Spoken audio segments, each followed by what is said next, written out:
Senator Rand Paul joining me right now. Senator, very good to have you. You later on put this in the greater context, and it was, I thought, a very valid point about all the money we give to buy friends in that region of the world, particularly out of the billions given to Egypt, more to the point, and a fortune that really made the Mubarak family quite happy.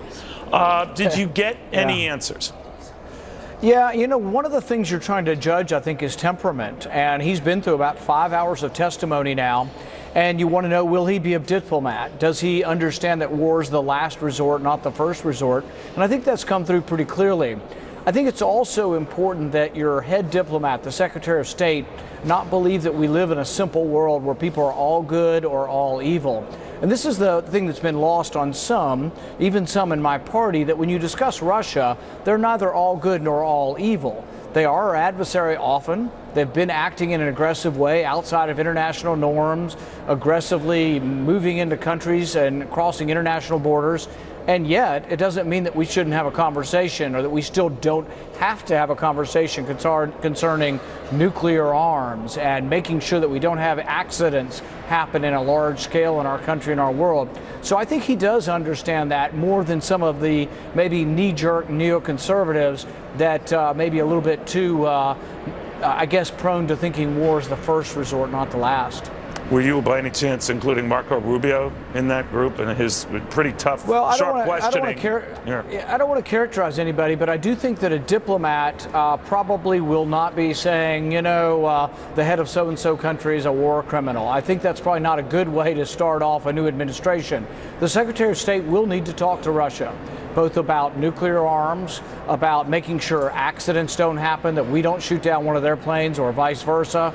So there's some very important things that even though we are adversaries with Russia, we can't close up shop and become isolated from them and not engage. And I think this is one of the things that's misunderstood about sort of my position versus the neoconservatives. I think the neoconservatives are actually isolationists in the sense that they want to, they're ready to fight all the time, and they're sort of wanting to close up shop and say, oh, we're not going to engage with people who have bad human rights records or who have done bad things to Americans. Well, it doesn't mean we approve of what they do, but we still have to have a dialogue that goes on. You know, right now, Senator, your colleague Cory Booker from the state of New Jersey is questioning Rex Tillerson. He broke precedent earlier today, as you know, testifying against Jeff Sessions. And the issue that essentially Jeff Sessions, I think what Cory Booker was getting at, comes down to being very unsympathetic to minority causes, darn near a racist. What do you think of that? Well, you know, Cory Booker and I have worked together on some criminal justice reforms, and I've actually been on the opposite side of that issue with Jeff Sessions.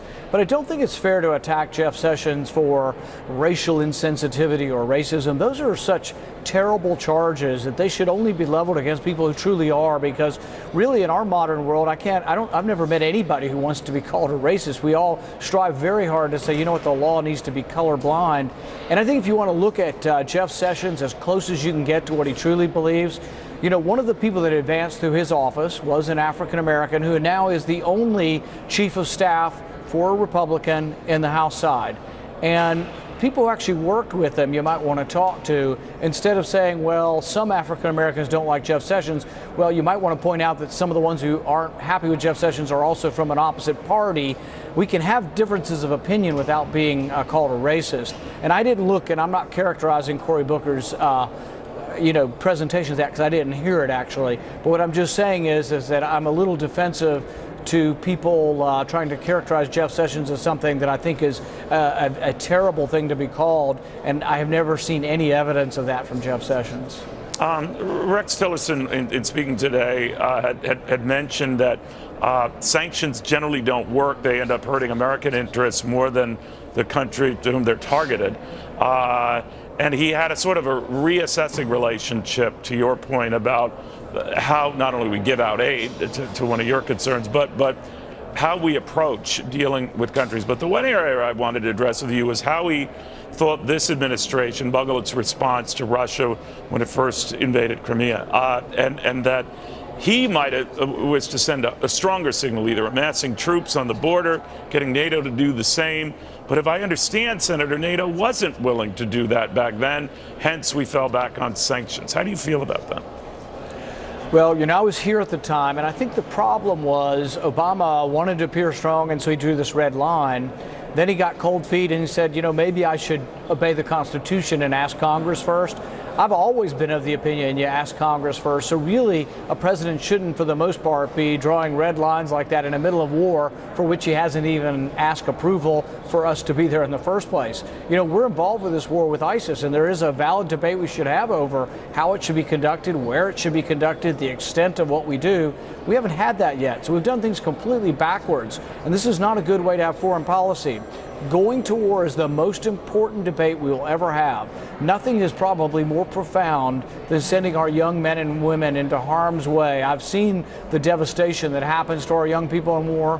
When we have to go to war, we should vote on it. It's our obligation to vote before we send our soldiers. So when Mr. Tillerson then takes that tougher approach, sir, and I think it's my interpretation, to send a strong signal to Russia that this will not be tolerated. He said that had we done that back then, and again, whether it's troops building on the border or providing munitions and help or whatever the Ukrainians need, that would be going too far for you? I would probably take a different approach in the sense that I'm not sure anything would have kept Russia out of Crimea short of actually amassing, 100,000 troops in Ukraine, and we weren't going to do that, nor do I advise that. Same with Syria. Russia's had a base in Syria for 50 some odd years. They have a relationship, a long-standing relationship with Assad. They were never leaving easily, and you would have to decide beforehand, are you willing to confront another nuclear power over Syria? Is there a clear-cut side that is in America's interest? And really, it's a very complicated situation. I mean, there are 2 million Christians in Syria. They generally like Assad. They don't like the people we have supported. Many of the people we have supported are hardline extremists with regards to radical Islam. We have supported many people and given them weapons who have said when they're done with Assad, not ISIS, but when they're done with Assad, they'll attack Israel. So I question the wisdom of actually giving weapons to many of the people we have given to, and I think actually some of our weapons have wound up in the hands of ISIS. So I don't know that there has been a good or is a good solution in Syria, other than I think Tillerson is right. We should address what is in our best interest, not thinking of, we're going to make the world safe for democracy with some sort of Wilsonian utopia. We need to say what is in United States' best interest. Senator Paul, Donald Trump also said today and acknowledged today in his press conference that Russia probably was behind cyber attacks in the past election, but he also struck back at allegations in an intelligence dossier that he said weren't fairly vetted or even right, but that this almost sounded like a cabal on the part of intelligence officials. What do you make of it? What I would say is that if there's private information that someone is blackmailing a public figure, and the public figure or someone takes it to the intelligence agencies, you would think it would be private. And really, this is so important that I think whoever leaked it should be prosecuted. Someone should go to jail.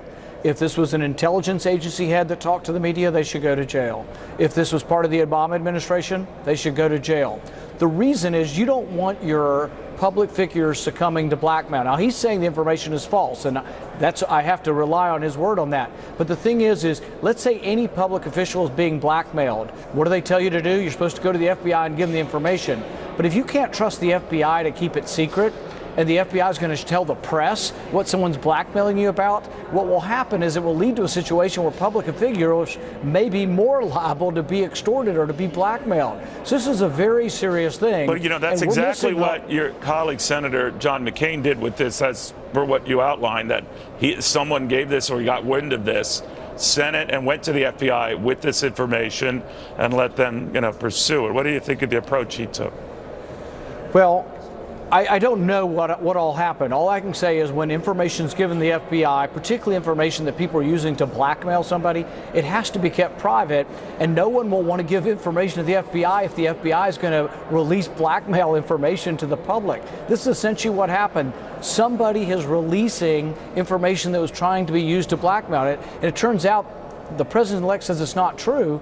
But what's more important than any of that is that you can't let the intelligence agencies release blackmail information to the public. It had to either be them, or I'm not sure if the Obama administration was in this meeting. I'm not sure how the information got out, but this should not be released to the public. That's crazy. These are allegations. I have no way of ascertaining whether they're true or false, but it's absolutely inappropriate for someone to be putting this out in the public. All right, now I know you have to get back to this hearing, so indulge one last question on health care. And of course, you started this firestorm here where you said, look, if we're going to repeal this thing, which you want to do, let's have a replacement in place. Presumably you have that now, or close to it. Donald Trump has given mixed signals, though, and maybe I'm misreading it, where he at first was agreeing with you simultaneous, but now repealed right away and in short order get the replacement going. Where does this stand?